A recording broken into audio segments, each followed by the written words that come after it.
আজ বাংলাদেশ একটি গভীর সংকটময় মুহূর্তের মধ্য দিয়ে যাচ্ছে। এখন পর্যন্ত আমাদের প্রাপ্ত খবর অনুযায়ী আওয়ামী লীগ, ছাত্রলীগ, যুবলীগের সন্ত্রাসীরা গুলি করে কুপিয়ে প্রায় 30-এর অধিক শিক্ষার ছাত্র জনতাকে হত্যা করেছে এবং দিন শেষ হতে হতে এই সংখ্যাটা কোথায় গিয়ে দাঁড়ায় আমরা জানি না। এরই প্রেক্ষিতে আমরা একটি সিদ্ধান্ত নিয়েছি, আমাদের একটি জরুরি সিদ্ধান্ত মোতাবেক আমাদের যে 6 তারিখের যেই লং মার্চ টু ঢাকা কর্মসূচি ছিল সেটাকে আমরা একদিন এগিয়ে নিয়ে এসেছি। অর্থাৎ আগামীকাল 5ই অগস্ট সারা দেশের মুক্তিকামী জনতাকে ঢাকার উদ্দেশ্যে রওনা হওয়ার জন্য আমরা আহ্বান জানাচ্ছি। যারা পারবেন, যাদের পক্ষে সম্ভব হবে, আজ রাতেই আপনারা ঢাকার উদ্দেশ্যে রওনা হয়ে যান। আমরা আগামীকাল সারা দেশের মুক্তিকামী জনতাকে ঢাকায় আসার আহ্বান জানাচ্ছি।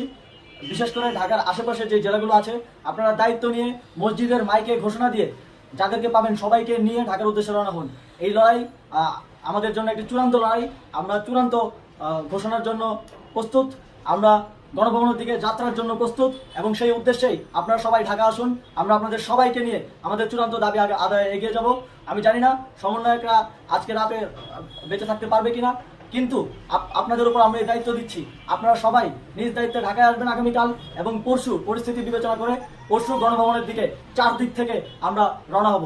আমরা খুব আতঙ্কের সাথে লক্ষ্য করছি যে ছাত্রলীগ, যুবলীগ এবং আওয়ামী লীগের গুন্ডারা পুলিশের অস্ত্র দিয়ে পর্যন্ত সাধারণ জনগণের উপর হামলা করছে। কিন্তু একটি সুখের খবর হচ্ছে, সারা দেশের বিভিন্ন স্থানে সেনাবাহিনী ছাত্র জনতার পক্ষে দাঁড়িয়েছে।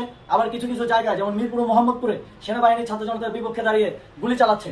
আমরা সেনাবাহিনীর প্রতি আহ্বান জানাতে চাই, আপনারা এদেশের নাগরিক এবং আপনারা এদেশের নিরাপত্তার দায়িত্বে আছেন, এদেশের জনগণের জানমালের নিরাপত্তার দায়িত্বে আছেন।